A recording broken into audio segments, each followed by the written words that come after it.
Being part of a neurodiverse family is wild but fantastic. I'm Tash. I'm Matthew. And we are the owners of Bleeding Hearts Tattoo. We wanted you to step in and maybe feel like you're in your auntie's house. The vibe in the shop is just really nice and friendly. These guys are my safe space, they are my best friends. We wanted everybody to feel comfortable, so regardless of your age, your gender, your diagnoses. We have things like fidget toys and disposable earplugs, so if they have like noise or sensory issues. I definitely think that there is a link between being neurodiverse and getting tattoos. It's a way for neurodivergent people to express themselves.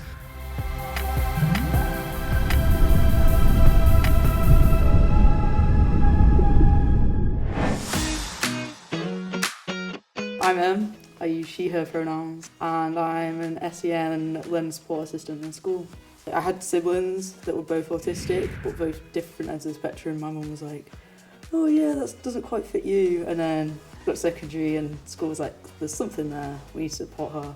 And they did, and it took 3.5 years to get my diagnosis because it was through COVID. And then when I was 16, I was finally diagnosed with a dual diagnosis of both the autism and ADHD. I find it hard because one day I can be so organised, I need to know what's going on. The next day I'll wake up and book a flight to Poland and off I go.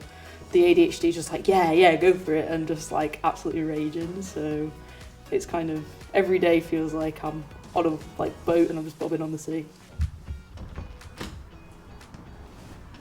Hi, are you Em? Yes, I am. Nice to meet you. I'm Polly. If you want to take a seat for me. Yeah. Hi, I'm Polly. Wait, what was it? Polly, my age, pronouns, and that I'm a tattoo artist. Yeah. Hi, I'm Polly. I'm 28. My pronouns are she, her, and I'm a tattoo artist. I've got the design here. You can take that and have a look. I prefer to do, I'd say like illustrative. I like to tattoo things that I am inspired by outside of work. So anything botanical like mushrooms, leaves, flowers, tarot cards. So what I've done is just sort of naturally added where the shading would go. On this design I've not put the shading in the tulips. We'll be doing some shading on there, but I didn't want to do it too heavy, so nice and light. The tattoo I'm doing today is a Triceratops skull. With some tulips included. What's the significance of the dinosaur tattoo? I have a love for all dinosaurs, but a Triceratops is my favourite. I think it's quite like an intricate skull, so it looks really nice. And then like the tulips are like my favourite flower. When I was thinking about getting it, I looked at cartoon dinosaurs, I've looked at like realistic, I'm like, no, I want to go back to the basic skull, and it's like a very true representation of like what dinosaurs were like. After many years, the fossils and the skulls and everything, like the bones, were discovered, and that's what was always there. I wanted the flowers because it kind of goes over it as like the pretty image on the outside, and it kind of shows like like when people mask and how it's like covering it up, and you don't see the autism and like everything through that. I also quite like dinosaurs. I've got a T-Rex skull on my shoulder as well, wow. so this is really up my street. All my tattoos like have a meaning. So like my first tattoo was a treble clef and a bass clef that links together to make a heart. And then I came back from the States in September and was like, yeah, I'm gonna get some more. And I've now got a campfire and like my little chipmunk for like my time, because the amount of chipmunks in America is crazy.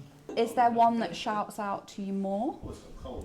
I probably wouldn't I probably wouldn't go any smaller. No. Just because of the detail that's in it. Yeah, I just want to see how that fits, but they're both like the size that I was thinking. Okay, good. I think it's a way for neurodivergent people to express themselves, but in a non-verbal way. So it sort of gives them that security of, you know, I'm showing the world who I am, but I don't necessarily have to verbally speak about it. You can see the difference in people between the different tattoos that they get.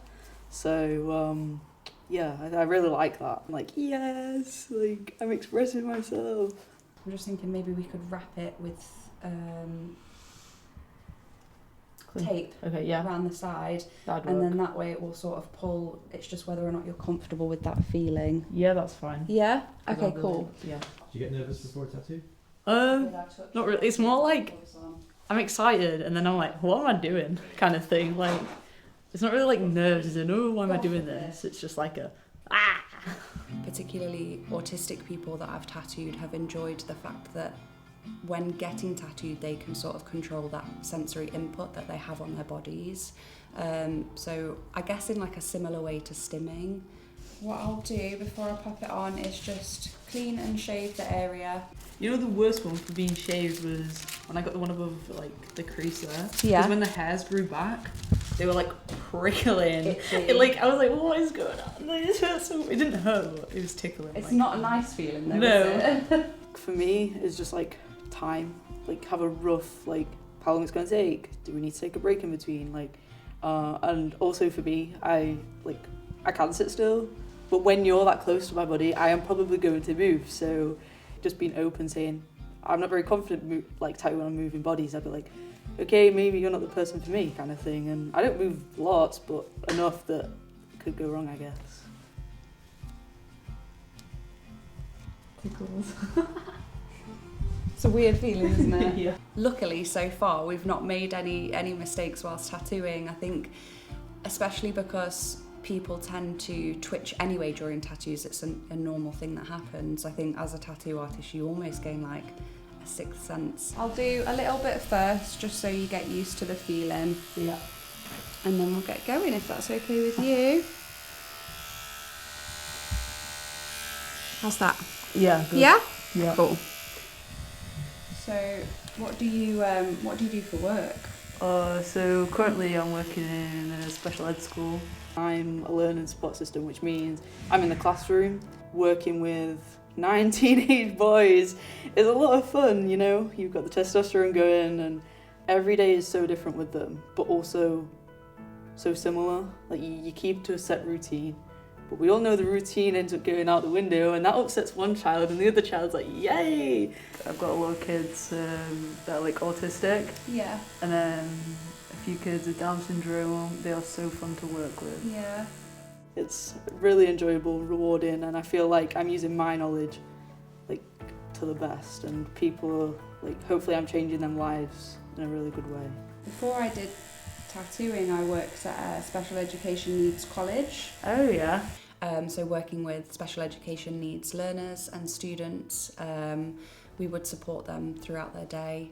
There's nothing quite like knowing that you've helped a person or a student achieve a goal that they have been working on for however long. The children I'm with, if they ask for a biscuit and they don't normally talk to me, I'm like, you can have a biscuit. Yeah. Well done for Yeah. communicating.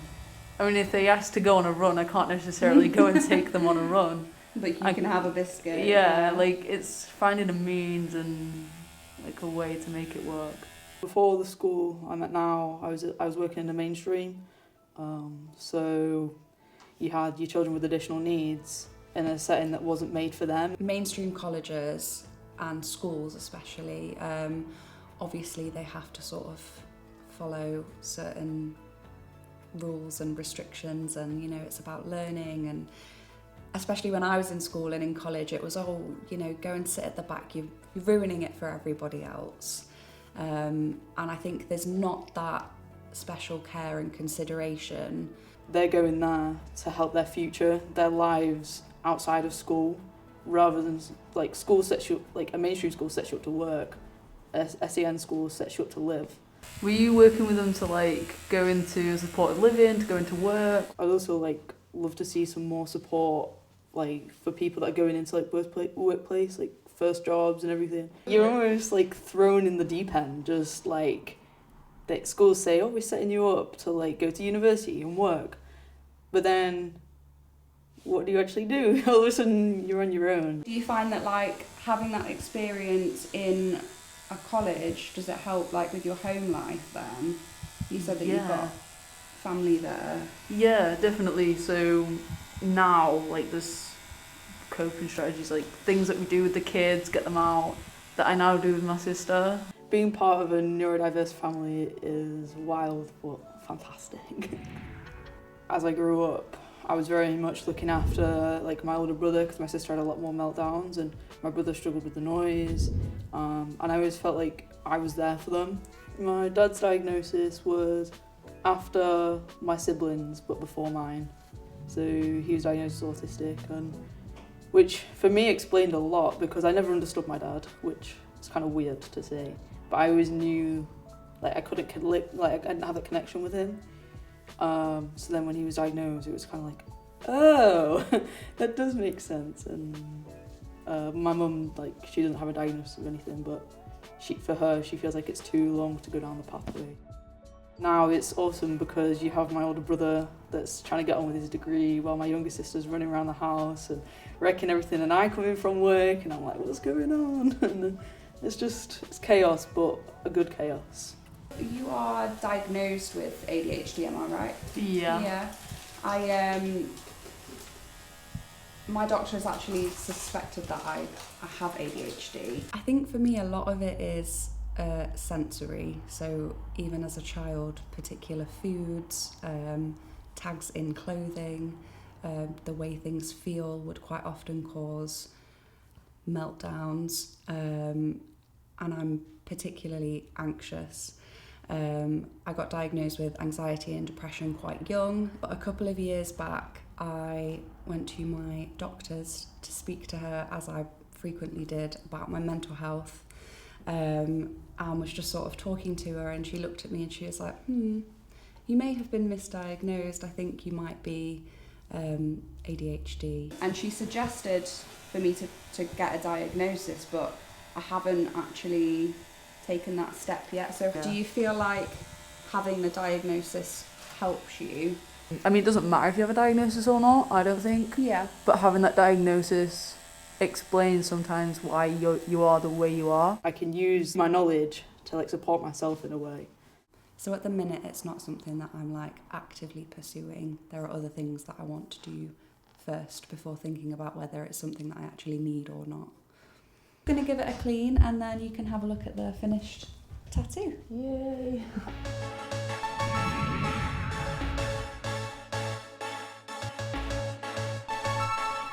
Cool, so come on over to the mirror.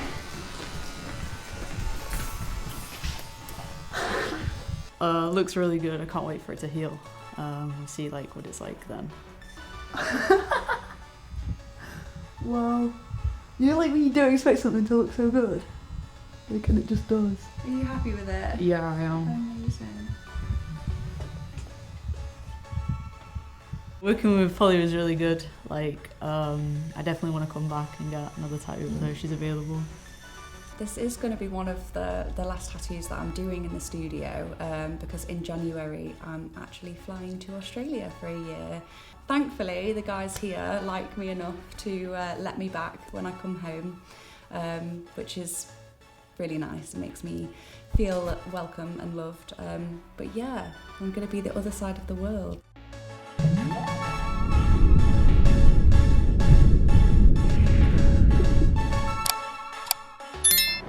I like the song that we did called Protect Trans Kids. We always play that last. Well, that and On the Rob, which is like the big one that got popular online, is the reason that we get to tour and everything, is because we had a bit of a viral hit with that song.